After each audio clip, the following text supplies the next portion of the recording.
un point central, comment éviter cette rupture au sein de l'exécutif malien, comment éviter la chute de cette mouvance. On rappelle d'ailleurs que c'est le Mali qui aujourd'hui occupe la présidence, du moins pour un an, de l'AES. Donc on voit toute la charge que porte et la responsabilité du Mali aujourd'hui dans ce combat, bien sûr mené par l'AES. Alors des esquisses de solutions, alors résolution face à cette crise ou situation. Tapé Groubera en 3-4 minutes avec vous pour sortir. Bon, je voulais rappeler à nos frères et nos sœurs qui nous écoutent qu'on nous écoute très bien. Je n'ai pas souvenir que nous avons dit que le docteur Choguel Maïga était un traître qui trahit le peuple africain.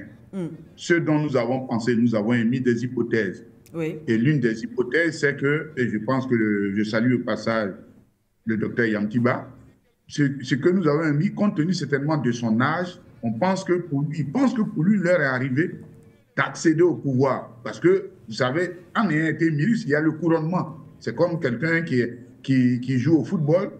Quand il joue en équipe nationale, c'est que c'est le couronnement. C'est comme un militaire, quand il est dans l'armée, s'il a le grade de général, c'est le couronnement. Donc, M. Choguel Kokala Maïga, après avoir été ministre plusieurs fois ministre, et qui est devenu Premier ministre, ce qu'il reste seulement, c'est devenu président. Maintenant, entre ses ambitions personnelles et la vision panafricaine, parce que nous qui sommes, je répète, nous qui ne sommes pas maliens d'origine, nous voyons en ce Mali-là, c'est pour ça que j'ai parlé tout à l'heure de Bimani, c'est-à-dire Burkina, c'est-à-dire un État, un nouvel État qu'on appelle le Bimani, le Burkina, Mali et Niger. Bon, on ne voit pas notre acronyme. Pour moi, c'est ce que je vois. Et maintenant, il faut qu'on accepte d'aller à cette vision-là. C'est ce que nous sommes en train de dire. Or, la vision de M. Choguel Kokala Maïga, c'est qu'on organise des élections au Mali, il va devenir président. Il est président. Lui, c'est vrai, il aura tous les lauréats, il aura tout ce qu'il veut, il est dans son CV, il est président.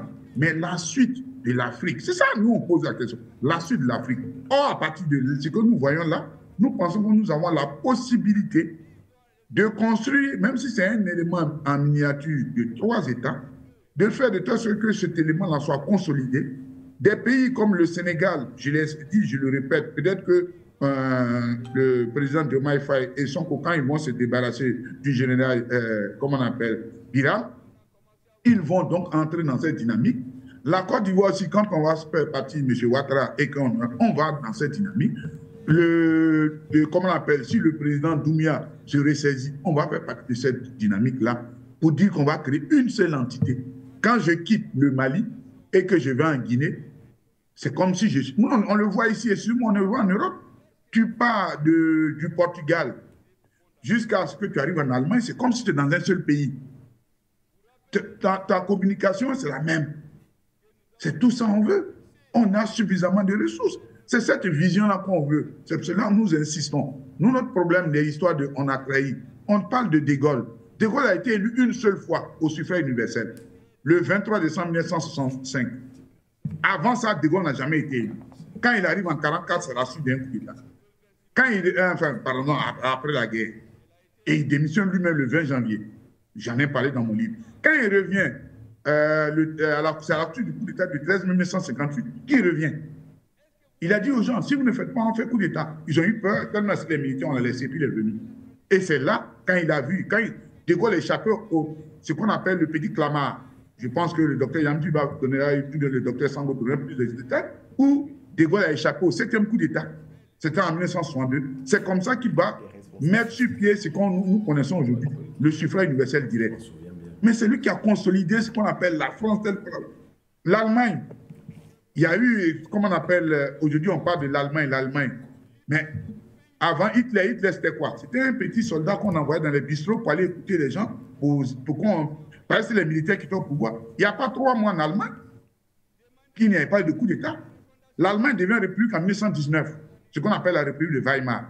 On peut citer des éléments à longueur de journée. Donc, nous avons aujourd'hui la possibilité. Ce n'est pas, comme on appelle du leurre, je dis nous avons 2 ans. Pendant ces 2 ans, les gens ne s'occuperont pas de nous. Sauf la France qui va continuer à s'embêter, mais elle, on connaît comment on peut la gérer. dans cet espace dit francophone, c'est l'expression que je n'aime pas, mais il y a moyen de consolider quelque chose. C'est ça. M. Choguara Kokel Maïda peut dire, j'ai participé, c'est ce qu'a dit le docteur Yamdiba, j'ai participé à la consolidation de quelque chose qui va rester pour l'éternité, c'est-à-dire la fédération, ou bien le préambule de la Fédération des États unis d'Afrique. C'est de ça qu'il s'agit. Ce n'est pas de, oui, j'ai mon petit enclos colonial, je suis président ici, l'autre, j'ai mon petit enclos, je suis président. Et puis, ça donne quoi? On a expérimenté cela pendant près de combien d'années? Ça n'a rien donné. On a découpé l'Afrique en des différents morceaux. Aujourd'hui, on utilise ça pour nous mettre dans des problèmes. Construisons ces petits ensembles de manière locale dans les différentes régions. Les gens au nord de l'Afrique peuvent faire la même chose. C'est de ça parlait le professeur Cheikh Anta Diop dans ses ouvrages. On ne peut. Donc, M. Kokala Maïga, je pense que c'est ça, je vais dire, c'est son ambition. Il est très ambitieux et il s'est dit que l'occasion est arrivée pour lui d'être président et que si on permet encore à ce qu'il y ait cette transition de 5 ans, et d'ailleurs, je ne vois pas, parce qu'il dit que sur les réseaux sociaux, il a attaqué, il voit certainement que d'où ça vient. Certainement, il s'est dit, ce sont les militaires qui suscitent cela. Oui. Mais quand vous êtes en face du peuple, c'est normal que vos actions se fassent. On lui a dit, comme on a dit, on lui donne la possibilité, en tant que chef de gouvernement, de mettre sur pied des projets gigantesques, comme ça se passe au Mali. C'est cette dynamique qu'on lui demande que de venir dire la transition de Kassale. Si demain il vient, ça peut faire quoi? Prendre le treillis pour se promener aussi, comme les différents chefs. J'ai donné l'exemple de Tshisekedi qui se promène, alors que nos parents du Congo sont en train de mourir. Et ils pensent que ce qui s'est passé, le Mali est à l'abri. Non, le Mali n'est pas encore à l'abri. Les gens n'ont pas dormi, comme disait le président Laurent Gbagbo. Le serpent n'est pas mort, il ne faut pas laisser tomber le bâton. En tout cas, c'est le message que nous tenons à donner aux frères et aux sœurs. On n'a pas un problème particulier à M. Choguara Maïga, mais nous voyons devant. Peut-être qu'on peut se tromper, mais nous voulons nous tromper de bonne foi. Merci à vous, Tapé Gobera. Merci pour cette conclusion.